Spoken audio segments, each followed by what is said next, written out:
Hello வணக்கம் friends, நான் உங்கள் RVG. Welcome to our channel. இன்றைக்கி நம்ம வீடியோவில் என்ன பார்க்க போகிறோம்னா ரொம்ப ஒரு டேஸ்டான ஒரு சூப்பரான ஒரு ரெசிபி தான். அதாவது பொரிச்ச பரோட்டாவும் அதுக்குரிய சால்னாவும் எப்படி செய்கிறது அந்த வீடியோவில் பார்க்க போகிறோம். வாங்க வீடியோக்குள்ளே போகலாம். வீடியோக்குள்ளே போகிறதுக்கு முன்னாடி இன்னும் நம்ம சேனலை சப்ஸ்கிரைப் பண்ணாதாங்க மறக்காமல் சப்ஸ்கிரைப் பண்ணிவிட்டு பக்கத்தில் பெல் பட்டனை கிளிக் பண்ணிக்கோங்க. அப்புறம் நான் போடுற வீடியோ நோட்டிஃபிகேஷன் வந்து உங்களுக்கு உடனே வரும். வாங்க வீடியோக்குள்ளே போகலாம். ஃபஸ்ட்டு நம்ம மாவு ப்ரிப்பேர் பண்ணிக்கலாம். அதுக்கு வந்து ஒரு அரை கிலோ அளவு மைதா மாவை நான் ஆட் பண்ணிக்கிறேன். ஆட் பண்ணதுக்கப்புறம் நம்மளுக்கு வந்து நல்லா சளிச்சே ஆட் பண்ணிக்கோங்க. ஏதாவது தூசி ஏதாவது இருந்துச்சுன்னா அது வந்து நம்மளுக்கு வந்து வெளியே வந்துடும். மாவு வந்து ஆட் பண்ணதுக்கப்புறம் ஒரு முட்டையை வந்து நம்ம சேர்த்துக்கலாம்.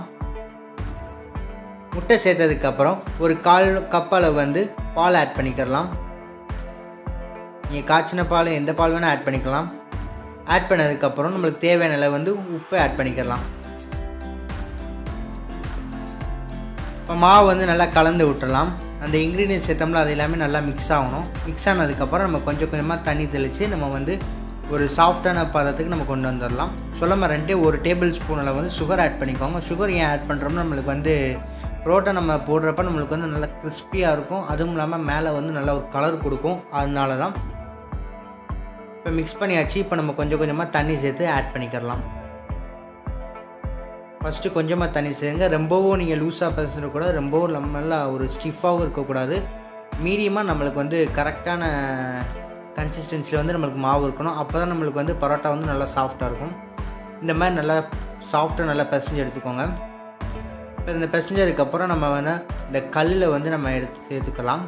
சேர்த்துட்டு நல்லா அதை வந்து நல்லா இழுத்து இப்போ நம்ம வந்து பிசைய ஆரம்பிக்கலாம். ஒரு கையை கீழே சப்போர்ட்டு கொடுத்துட்டு அதை அப்படியே நல்லா இழுத்து மட்டும் நம்ம பிசைவோம். பார்த்திங்களா, இந்த மாதிரி ஒரு 10 நிமிஷம் அளவுக்கு நல்லா பிசைஞ்சால் தான் நம்மளுக்கு வந்து பரோட்டா வந்து ரொம்ப சாஃப்டாக சூப்பரான ஒரு டேஸ்ட்டில் வந்து நம்மளுக்கு கிடைக்கும். இந்த மாதிரி இழுத்து பிசைங்க, அப்போ தான் நம்மளுக்கு வந்து சாஃப்டாக வரும். பார்த்திங்களா, நம்ம சூப்பராக வந்து சாஃப்டாக பார்த்திங்களா ரொம்ப சாஃப்டாக இருக்குது நம்மளுக்கு அந்த மாவு. இந்த மாதிரி வந்ததுக்கப்புறம் நம்ம ஒரு டேபிள் ஸ்பூனில் வந்து ஆயில் சேர்த்துக்கலாம். ஆயில் சேர்த்துட்டு எல்லா பக்கமும் நல்லா ஈவனாக மிக்ஸ் பண்ணி விட்டுடலாம். இப்போ நல்லா மிக்ஸ் பண்ணியாச்சு. இல்லை ஒரு டேபிள் ஸ்பூனில் ஆயில் சேர்த்து கிட்டத்தட்ட ஒரு 2 மணி நேரத்துக்கு துணி போட்டு நல்லா மூடி வச்சிடலாம். 2 மணி நேரம் ஊறினா நம்மளுக்கு வந்து நல்லாயிருக்கும். இப்போ வந்து நம்ம சால்னாவுக்கு வந்து ரெடி பண்ணிடலாம். ஒரு மிக்ஸி ஜாரில் வந்து 1/4 கப் அளவு துருண தேங்காய், அதுக்கப்புறம் 2 கிராம்பு, 1 டேபிள் ஸ்பூன் அளவு சீரகம், ஒரு டேபிள் ஸ்பூன் அளவு வந்து கசகசா சேர்த்துக்கலாம். சேர்த்ததுக்கப்புறம் இப்போ நம்ம கொஞ்சமாக தண்ணி ஆட் பண்ணி இது நல்லா பேஸ்ட்டு மாதிரி அரைச்சிட்டு வந்துடலாம். பார்த்திங்களா, பேஸ்ட் மாதிரி அரைச்சாச்சு. இப்போ ஒரு வந்து ப்ரெஷர் குக்கர் எடுத்துக்கோங்க. ப்ரெஷர் குக்கரில் ஒரு 2 டேபிள் ஸ்பூன் அளவு வந்து ஆயில் சேர்த்துக்கோங்க. ஆயில் சேர்த்ததுக்கப்புறம் ஒரு அரை டேபிள் ஸ்பூன் அளவு வந்து சோம்பு சேர்த்துக்கலாம். சோம்பு சேர்த்ததுக்கப்புறம் 2 கிராம்பு, அப்புறம் ஒரு அன்னாச்சி பூ, ஒரு பிரியாணி இலை, அப்புறம் 2 ஏலக்காய் இதெல்லாம் ஆட் பண்ணிக்கலாம். அப்புறம் கொஞ்சமாக கல்பாசம் ஆட் பண்ணி நல்லா வதங்கினதுக்கப்புறம் நம்ம வந்து 2 பெரிய வெங்காயத்தை நான் சின்னதாக கட் பண்ணி வச்சுருக்கேன். அதை வந்து நம்ம ஆட் பண்ணிக்கலாம். வெங்காயம் நல்லா வதங்கட்டும். வெங்காயம் நல்லா வதங்கிருச்சு. இந்த ஸ்டேஜில் வந்து ஒரு 2 டேபிள் ஸ்பூனில் வந்து இஞ்சி பூண்டு விழுதை வந்து நம்ம ஆட் பண்ணிக்கலாம். இஞ்சி பூண்டு பேஸ்ட்டு ரா ஸ்மெல் வந்து 1 நிமிஷம் போகிற அளவுக்கு நல்லா கலந்து விட்டுடலாம். கலந்துட்டதுக்கப்புறம் நம்ம வந்து தக்காளி சேர்த்துக்கலாம். ஒரு 2 பெரிய பழம் அளவு சைஸில் தக்காளி வந்து நான் ஆட் பண்ணிக்கிறேன். பார்த்திங்களா, வெங்காயம் தக்காளி நம்மளுக்கு வந்து நல்லா வதங்கி வந்துடுச்சு. இந்த ஸ்டேஜில் வந்து ஒரு 250 கிராம் அளவு வந்து சிக்கன் வந்து நான் ஆட் பண்ணிக்கிறேன். நீங்கள் மட்டன் கூட யூஸ் பண்ணலாம். அப்படிலாட்டி நீங்கள் எதுவுமே போடலாட்டி ப்ளைன் சால்னா கூட இந்த இதே ஸ்டெப்பில் வந்து நீங்கள் ட்ரை பண்ணலாம். இப்போ நல்லா கலந்து விட்டுக்கோங்க. கலந்து விட்டதுக்கப்புறம் இப்போ நம்ம வந்து புதினா கொத்தமல்லியில் ஆட் பண்ணிக்கலாம். ஒரு கைப்பிடி அளவு புதினா, ஒரு கைப்பிடி அளவு வந்து கொத்தமல்லி தலையும் நம்ம ஆட் பண்ணிவிட்டு நல்லா ஈவனாக கலந்து விட்டுடலாம். அதோடய ஃப்ளேவர் வந்து இறங்கிறதுக்காக தான் நம்ம இப்போ ஸ்டார்டிங்கில் நம்ம ஆட் பண்ணுறோம். நல்லா கலந்து விட்டுக்கோங்க.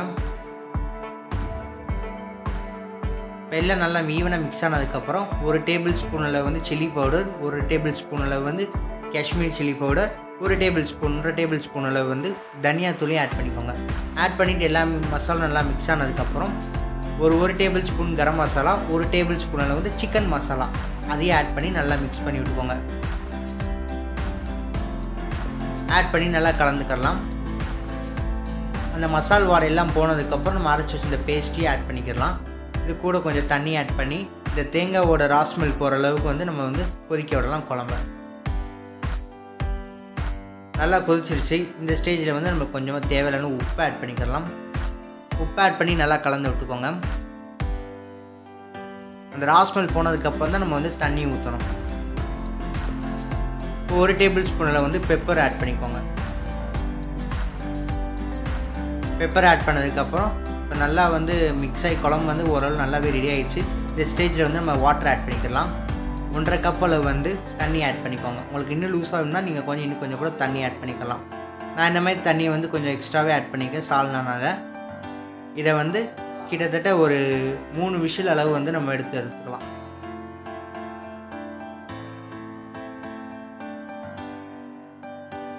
குக்கர் போட்டு 3 விசில் எடுத்துக்கிட்டால் நம்மளுக்கு வந்து சால்னா வந்து ரெடி ஆகிடுச்சு. அடுத்து வந்து மாவு வந்து 2 மணி நேரம் கழிச்சு நம்ம ஓப்பன் பண்ணியிருக்கோம். ஓப்பன் பண்ணி பார்த்திங்கன்னா நம்ம வந்து விரலை வச்சா அது வந்து அப்படியே நல்லா சாஃப்டாக இருக்குது. செம்ம பர்ஃபெக்டான கன்சிஸ்டன்சியில் வந்து நம்மளுக்கு மாவு வந்து ரெடி ஆகிடுச்சு. இந்த மாதிரி உள்ளே வெளியே இந்த மாதிரி உள்ளே வெளியே வந்து நம்ம அமுத்தி விட்டுறலாம். மாவு வந்து பிசைஞ்சு எடுத்துக்கலாம். நம்மளுக்கு வந்து அப்போ தான் லேயர் வந்து ஃபார்ம் ஆகும். இப்போ இதை வந்து நம்ம பீஸ் போட்டு எடுத்துக்கலாம்.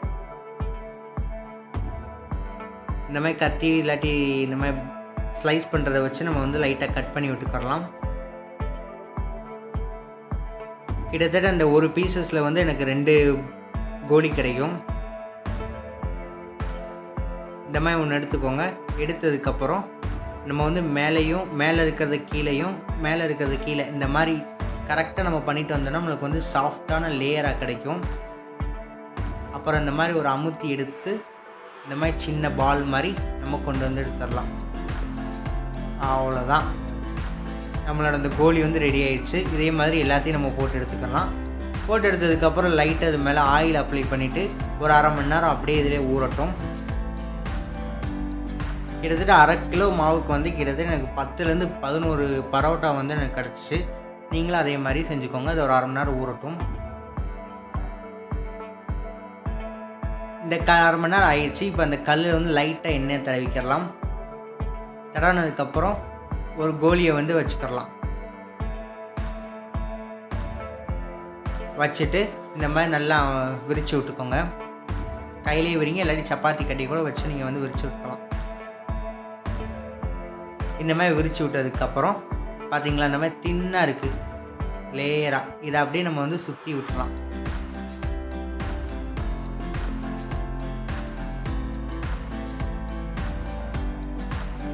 இந்த மாதிரி அப்படியே நல்லா அமுத்தி விட்டு வச்சிடலாம். இதில் வந்து லைட்டாக 1 டேபிள் ஸ்பூனில் வந்து ஆயில் சேர்த்துக்கலாம். ஆயில் சேர்த்து இதை கிட்டத்தட்ட ஒரு 5 நிமிஷம் அளவுக்கு நல்லா ஊறட்டும். 5 நிமிஷம் ஊறிடுச்சு. இதை வந்து நம்ம போட்டு தட்டி நம்ம வந்து தோசை பேனில் சேர்த்துக்கலாம்.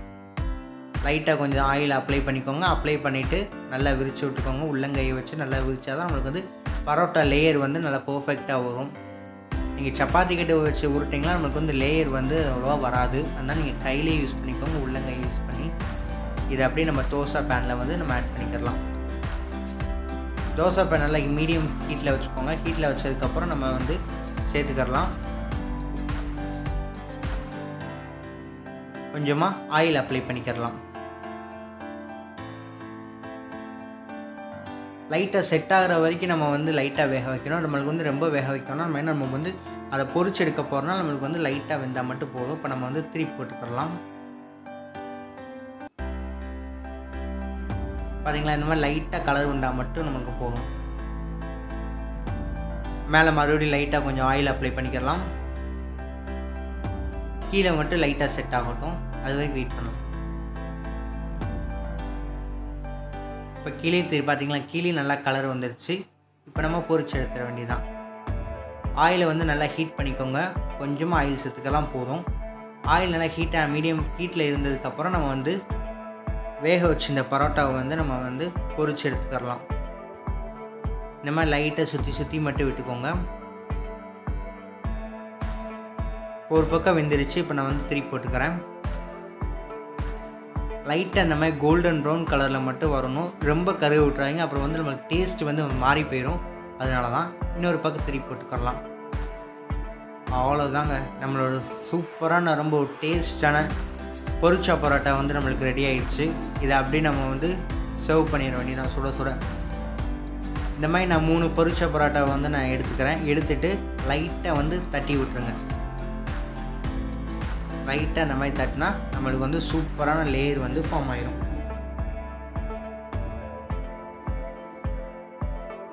லேயர் ஃபார்ம் ஆனதுக்கப்புறம் ஒரு பிளேட்டில் வந்து மாற்றிக்கிடலாம். பிளேட்டில் மாற்றிட்டு இதை அப்படியே நல்லா நொறுக்கி விட்டுக்கோங்க. நொறுக்கி விட்டுட்டு அப்படியே அந்த சால்னை மேலே ஊற்றி சாப்பிட்டிங்கன்னா எங்களேன், டேஸ்ட்டு வந்து வேறு லெவல் தான். அல்டிமேட் செம்ம டேஸ்ட்டாக இருக்கும். கண்டிப்பாக வீட்டில் நீங்கள் ட்ரை பண்ணி பாருங்கள். இப்போ வந்து நம்ம சால்னை வந்து அப்படியே ஊற்றிக்கலாம். டட செம்ம டேஸ்ட்டுங்க. பார்க்குறவே இவ்வளோ சூப்பராக இருக்குது. இதை அப்படியே லைட்டாக பிச்சு அப்படியே சால்னாவில் டிப் பண்ணி அப்படியே நம்ம ஒரு வாயில் கடிச்சு சாப்பிட்டோங்களேன், வேறு லெவல் ஃபீல் தான். அவ்வளோதான் ஃப்ரெண்ட்ஸ், நம்மளோட டேஸ்ட்டான ரொம்ப சூப்பரான பொரிச்ச பரோட்டா வந்து எப்படி செய்கிறது, அதுக்குரிய சால்னா எப்படி செய்கிறது இந்த வீடியோவில் பார்த்தோம். கண்டிப்பாக இந்த வீடியோ உங்களுக்கு பிடிச்சிச்சுன்னா வீட்டில் ட்ரை பண்ணி பார்த்துட்டு ஃபீட்பேக்காக மறக்காமல் கமெண்ட் பாக்ஸில் கமெண்ட் பண்ணுங்கள். இந்த வீடியோ உங்களுக்கு பிடிச்சிச்சுன்னா லைக் பண்ணுங்கள், ஷேர் பண்ணுங்கள், கமெண்ட் பண்ணுங்கள். மறக்காமல் உங்கள் ஃப்ரெண்ட்ஸுக்கு ஷேர் பண்ணி நம்ம சேனலை சப்ஸ்கிரைப் பண்ண சொல்லுங்கள். சப்ஸ்கிரைப் பண்ணிவிட்டு பக்கத்தில் பெல் பண்ணி கிளிக் பண்ண சொல்லுங்கள். அப்போ தான் நான் போடுற வீடியோ நோட்டிஃபிகேஷன் வந்து உங்களுக்கு உடனே வரும். இன்னொரு அருமையான ரெசிபியில் நம்ம சந்திக்கலாம். தேங்க்ஸ் ஃபார் வாட்சிங் திஸ் வீடியோ.